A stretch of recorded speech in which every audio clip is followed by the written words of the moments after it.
Oi, gente, bem-vindos a mais um episódio do nosso podcast. Eu sou a Letícia, hoje eu estou aqui com a Carol, com a Dani e com a Arthur.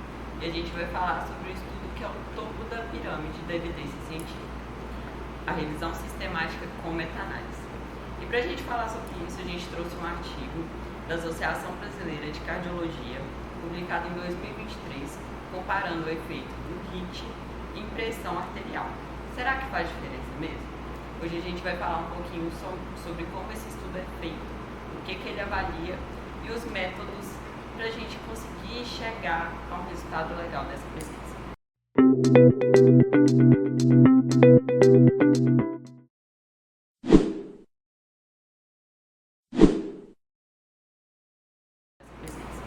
E aí, Carol? Para começar, a gente vai falar um pouquinho mais sobre o que é revisão. Revisão é quando a gente utiliza dados já coletados. E dentre as revisões nós temos a revisão narrativa, a revisão sistemática, que é a que nós vamos falar hoje, a revisão de escopo e a revisão integrativa. Só para a gente entender um pouquinho o que diferencia uma da outra, a gente tem a revisão narrativa, que é escrita pelo próprio autor especialista, que ele escolhe de forma subjetiva, então não tem um rigor metodológico e não tem uma pergunta a ser respondida, diferente da revisão sistemática, que tem uma pergunta a ser respondida e tem um rigor metodológico, e ele segue etapas.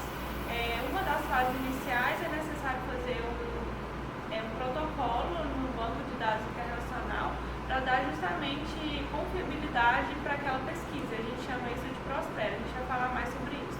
E para responder a pergunta, a gente pode utilizar o acrônimo PIPO, que a gente vai escolher a população, a intervenção, o controle e o desfecho. E no caso do artigo que nós escolhemos, a gente vai falar, ou a pergunta é: o treino intervalado de alta intensidade é mais eficaz do que o treino contínuo moderado na redução da pressão arterial central?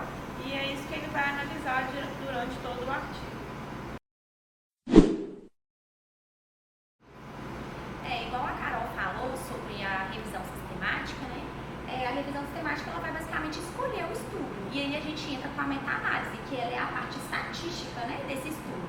Então, assim, enquanto essa revisão sistemática ela vai organizar as informações, a meta-análise ela vai quantificar esses resultados. Então, ela combina matematicamente os dados de vários estudos, gerando uma estimativa mesmo única e para um efeito melhor da intervenção desses estudos. Então, no caso do nosso artigo, que a Carol comentou, eles juntaram 6 artigos clínicos randomizados e foram feita intervenção em 163 participantes.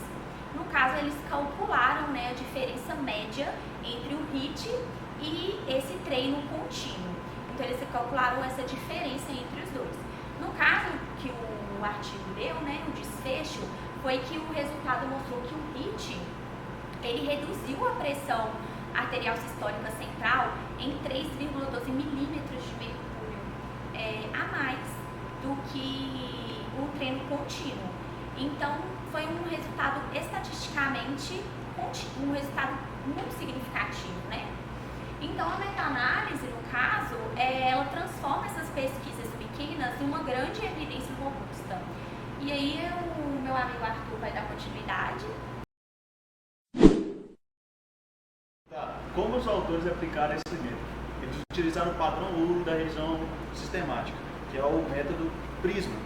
Ele organiza etapas da revisão sistemática. Buscaram artigos nas melhores bases de dados, PubMed, DCIELO e UNILAX. Começaram com mais de 6.000 artigos. E depois de remover alguns artigos duplicados, utilizar critérios rigorosos de inclusão e exclusão, reduziram para 6 artigos. Esses estudos foram de mais alta qualidade, o HIIT e MST, e com diferentes perfis, tanto de mulheres obesas quanto de idosos. O estudo concluiu que o HIIT diminuiu significativamente a pressão sistólica e melhorou um pouquinho mais a capacidade de VO2 max, que é a capacidade cardiorrespiratória. Só que não teve muita mudança significativa assim na pressão diastólica. E o legal da meta-análise é que ele conseguiu reunir vários estudos. Se fosse um artigo só, eu acho que a gente não teria tanta evidência, ou não teria uma evidência tão sólida assim. Ele coloca também